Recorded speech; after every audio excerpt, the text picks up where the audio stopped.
Fala pessoal, eu sou o Diego Souza, esse é o nosso canal Falando de Flu e no vídeo de hoje a gente vai trazer muitas informações, né? Algumas informações do pós-jogo Fluminense e Mamelodi São Paulo e também vamos falar sobre o próximo adversário do Fluminense e esse adversário que o Fluminense enfrenta na próxima segunda-feira às 16 horas. Mas antes de a gente falar sobre tudo isso, eu queria pedir sua ajuda. Se você não é inscrito no canal Falando de Flu ainda, se inscreve, dá essa moral pra gente. Também queria pedir sua ajuda aqui, se você deixasse o like nesse vídeo, porque toda vez que você deixa o like, o YouTube entende que esse conteúdo é relevante, vai entregar para cada vez mais tricolores, e a nossa meta é chegar aos 13 mil inscritos. Você deixando o like, mais tricolores recebendo esse vídeo, você vai nos ajudar a chegar a essa meta mais rápido. E tem duas opções aqui também, uma é hypar o vídeo, não te custa nada, é só você olhar aqui no comentário, puxa para o lado, clicar hypar o vídeo, você vai ajudar também esse vídeo a ter um alcance maior.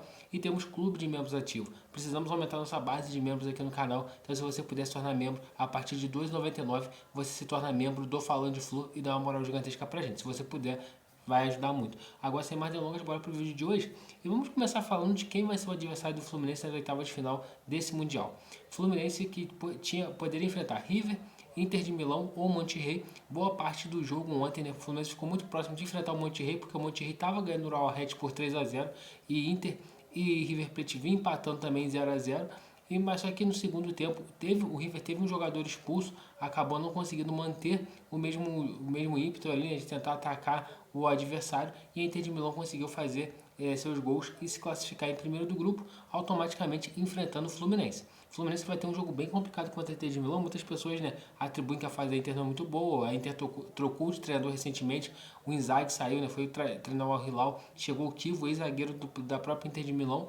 Só que é um time que foi vice-campeão europeia, é um time muito forte. A gente vai fazer um dossiê aqui falando sobre a Inter de Milão, falando tudo os pontos positivos, onde a gente vai ter que ter muita atenção com esse time italiano.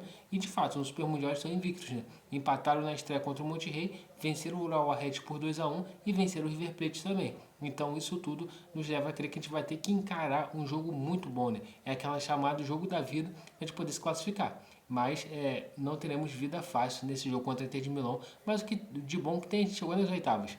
E eu, olhando jogo por jogo da Inter de Milão, o empate que eles tiveram contra o Monterrey, a vitória contra o Real Red, é um time muito bom, mas que também é acessível para o Fluminense tentar duelar ali e passar. E também uma das coisas que a gente traz, né, como ponto primordial. Tá, acabou que deu a lógica no grupo do Fluminense, né? O Borussia passando em primeiro, Fluminense passando em segundo, e também deu a lógica no grupo do River. Por quê? O time da Inter de Milão, que era o time mais forte, passou em primeiro. Eu apostaria no River passando em segundo, mas o empate que o River teve contra o Monterrey foi crucial para eles não conseguirem passar de fase. Então, eles se complicaram ali, né? Então, de resto, é isso mesmo. O grupo da Inter passa Inter e Monterrey. E agora o Fluminense tem que olhar para frente, lembrando, né, o Facundo Bernal deixou claro que queria pegar a Inter de Milão. Vamos ver se ele vai jogar esse jogo contra a Inter de Milão e como que vai ser esse resultado contra a Inter. Tomara que dê tudo certo. Agora falando um pouquinho do jogo Fluminense e Mamelodi São para mim foi o jogo mais fraco do Fluminense nessa fase de grupos do Super Mundial, né? Até o que eu acho, né? O nosso jogo contra o Borussia Dortmund deixou uma falsa impressão que o time do Fluminense estava voando tecnicamente, estava voando fisicamente, coletivamente, mas de fato não era isso, né? Porque o Fluminense fez dois jogos muito abaixo, tanto contra o Ulsan, tanto contra o Mamelodi. O Mamelodi a gente chegou a ficar alguns momentos, a maior parte do jogo, perigando ser eliminado, porque se a gente tomasse um gol do Mamelodi, a gente poderia cair. Claro, eu acho que o time do Fluminense também pressionou contra o Mamelodi, entrou se poupando bastante, a gente não viu um ímpeto de tentar atacar, e também eu achei que o Renato poderia ter escalado o time com o Everaldo desde o início, embora o Germancano para mim fez uma boa partida, tá? Não foi uma partida tão ruim do Germancano, mas eu acho que o time do Fluminense não conseguia pressionar a primeira linha do Mamelodi São o que favoreceu eles principalmente nos primeiros 15 minutos. Depois eles não conseguiram atacar tanto e o Fluminense tinha um jogo ali meio que sob controle. Mas quando você está empatando em 0-0, se você tomar um gol e ser eliminado, você sempre vai estar sob risco nesse jogo, né? Agora vamos ver o que o Fluminense vai fazer daqui para frente. Lembrando que o Thiago Silva foi poupado, o único jogador que não jogou, que os dois jogadores que começaram contra o Borussia não começaram esse jogo de hoje foi o Thiago Silva e o Everaldo. Thiago Silva poupado e Everaldo não foi por opção técnica. Então agora o Fluminense vai ter esse jogo contra a Inter de Milão. Eu acredito que o foco vai ser muito forte, vai ser muito pesado, semelhante ao que teve com o Borussia, porque sabe, né, que agora não tem mais como abrir mão, tem que ir para cima, vencer, perdeu, volta para casa. Então eu acredito que esse time do Fluminense vai sim conseguir fazer uma boa apresentação diante a Inter de Milão na próxima segunda-feira. E depois a gente vê, né, o Fluminense que ficou no lado da chave que é até um pouco mais tranquilo, porque o lado da chave do Fluminense tem Palmeiras e Botafogo, se eu não me engano é Benfica e Chelsea, se eu não me engano, né? Que vai jogar. Então é um lado da chave que é um pouco melhor.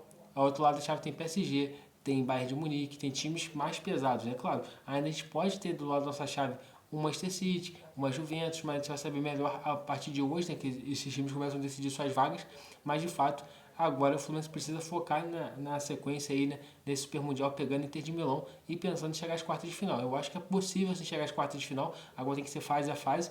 Lembrando, talvez o Soteldo esteja disponível para esse jogo contra a Inter de Milão. Eu acho até que se ele estiver disponível, o Renato não deve começar o jogo com ele. Eu acho que deve talvez só ter minutos caso o Fluminense precise muito fazer um gol e o Renato já tenha colocado todos os outros atacantes. Mas isso realmente é algo muito importante a gente analisar e pensar como que o Fluminense vai vencer a Inter de Milão. E a partir, né, dessa quinta, talvez à tarde, mas sexta-feira, sábado, a gente vai trazer muitas informações sobre como superar a Inter de Milão, né? E também o Fluminense tem um valor muito alto que o Fluminense ganhou de premiação, né? Mais de 150 milhões de reais por chegar até a oitava de final do Super Mundial. Então isso também é um outro atrativo muito grande para o Fluminense. Esse valor vai ajudar com certeza o Fluminense tanto pagar dívidas quanto pode ser que reforce o time de uma forma melhor para a sequência da temporada também, porque a gente lembra, a gente é o Super Mundial, está curtindo muito, é uma Copa do Mundo de clubes, mas muito legal, né? Até o torcedor que não costuma acompanhar o Fluminense no dia a dia ali, acaba assistindo essa competição, mas nosso foco tem que ser também principalmente em conquistar as competições que a gente disputa, que é Copa Sul-Americana, Copa do Brasil, Campeonato Brasileiro, e esse dinheiro vai ajudar a reforçar o time de uma forma melhor para a sequência do ano, e a gente sabe que a gente tem muitas posições carentes e que vai precisar de reforço no decorrer da temporada. Então, pessoal, esse é o vídeo de hoje. Se você gostou, deixa seu like aqui. Seu like é super importante. Se inscreve aqui no canal Falando de Flu. A gente quer chegar aos 13 mil inscritos. Sua inscrição aqui vai nos ajudar muito. E também queria pedir, se você puder hypar esse vídeo, você vai nos ajudar. E se você puder se tornar membro também, você vai dar uma moral pra gente. E é isso, galera. Tendo notícias novas, a gente volta aqui e grava um vídeo ainda hoje e te deixa bem informado. Saudações tricolores e até a próxima.